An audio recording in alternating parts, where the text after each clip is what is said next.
Good morning, my dear students.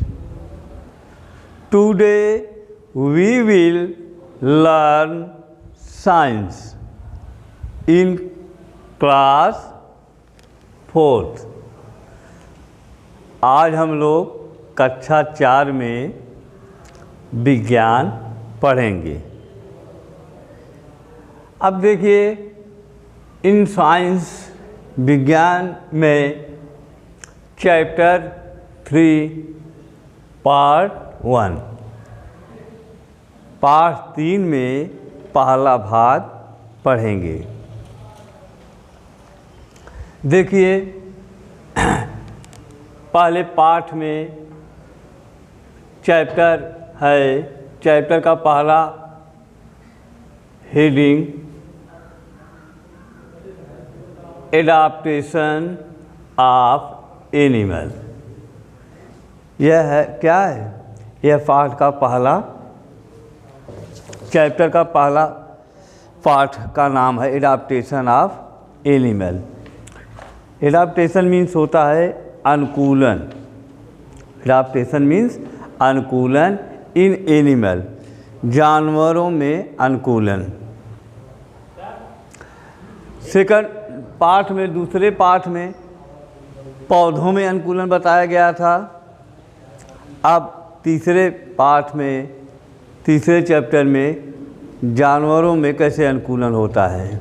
जानवर भी हर जगह अपने आप को एडजस्टमेंट करते हैं, अपने रहन सहन में एडजस्टमेंट करते हैं, इसलिए वे हर क्लाइमेट्स में अपने आप को एडाप्ट कर लेते हैं, अनुकूल कर लेते हैं। चाहे वो ठंडी हो, चाहे गर्मी हो, चाहे बरसात हो, तो एडजस्टमेंट करना, अपने आप को एडजस्टमेंट करना और एडजस्टमेंट करके वातावरण में जीवित रहना या जीना, वही अनुकूलन होता है। जो लोग अपने आप को नहीं अनुकूल कर पाते हैं, वे क्या हो जाते हैं? वे डाई, मर जाते हैं।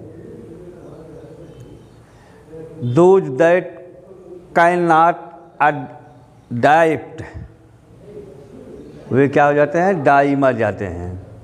आप लोग देखे होंगे कई वर्ष पहले, कई 100 साल पहले, मिलियंस ईयर एगो एक डायनासोर और रोम एनिमल थे, और अब इस समय नहीं है। इसका कारण क्या है? Due to sudden changes in the earth climate. ये पृथ्वी के जलवायु को एडाप्ट नहीं कर पाए, इसलिए वे क्या हो गए?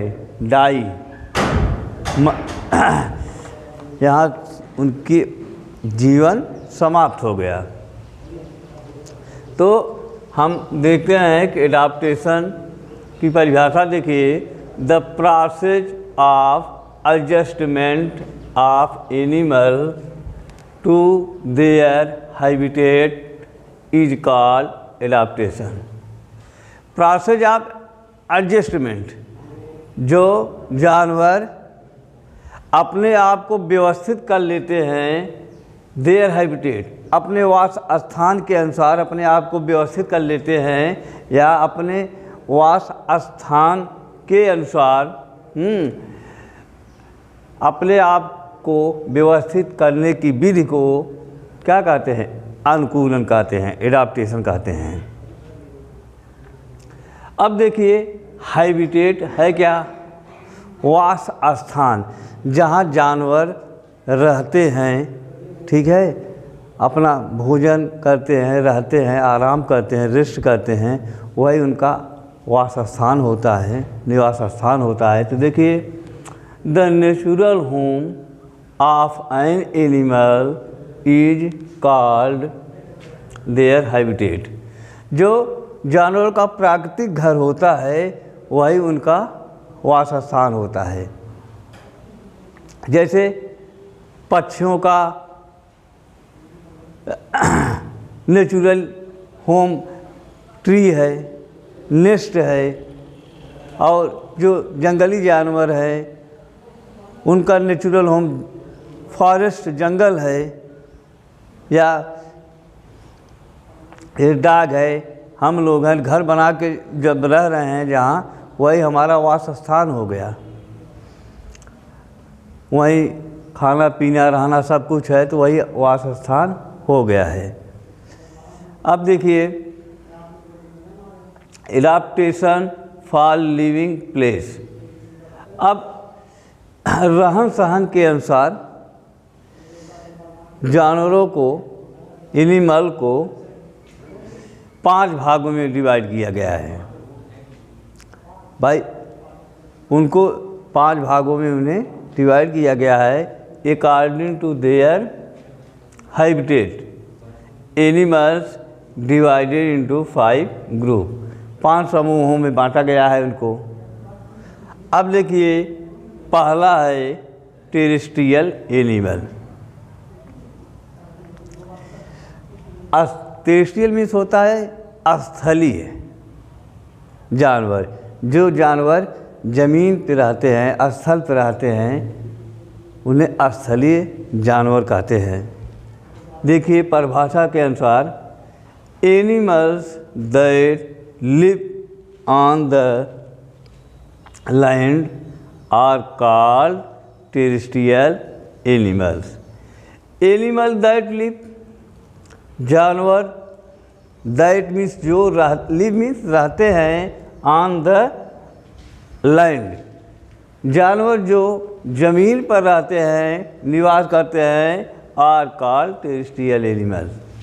वे क्या कहे जाते हैं? स्थलीय जानवर कहे जाते हैं।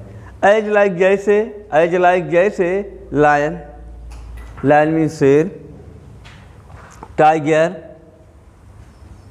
मीन्स चीता, काऊ मीन्स गाय, डियर, हिरण, etc।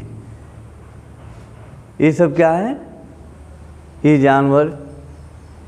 और भी जानवर हैं, वो सब जो भी जानवर स्थल पर आते हैं, ज़मीन पर आते हैं, वो टेरेस्ट्रियल एनिमल्स के अंतर्गत आते हैं। दूसरा है एक्वाटिक एनिमल।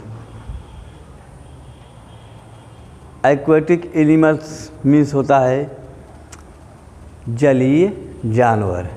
जलीय जानवर तो बताए हैं, जैसे जो जानवर जल में रहते हैं, जो जिनका निवास स्थान जल में होता है, वे जलीय जानवर कहलाते हैं। जैसे देखिए यहाँ animals that live in water are called aquatic animals. Animals that live, जानवर दैट मीन्स जो लिव मीन्स रहते हैं इन वाटर, जो पानी में रहते हैं। इन वाटर, इन मीन्स में, वाटर जो पानी में रहते हैं, आर कॉल्ड एक्वाटिक, उन्हें जलीय जानवर कहते हैं। जैसे आप देखिए लाइक फिशेज, मछलियाँ पानी में ही रहती हैं। क्रैब्स मीन्स होता है केकड़ा, यह भी पानी में ही रहता है। सी हॉर्सेज मीन्स समुद्री घोड़ा, यह सब कहाँ रहते हैं? समुद्र में रहते हैं, पानी में रहते हैं, बाहर नहीं रहते हैं। टर्टाइल मीन्स समुद्री कछुआ होता है, etc इत्यादि। ये सब जानवर कहाँ रहते हैं? सब पानी में रहते हैं, तो इन्हें एक्वाटिक एनिमल्स कहते हैं। इनका हैबिटेट, वास स्थान जल ही है, ये जल में ही रहते हैं। अब आप लोग इसको दोहरा लीजिए और इस सुंदर राइटिंग में यह नोटबुक पे लिखिएगा और लर्न करिएगा। अब अगले वीडियो में इससे आगे हम फिर दोबारा आपको पढ़ाएंगे। और सॉरी, अगले वीडियो में हम लोग अब इसके आगे पढ़ेंगे। Thank you.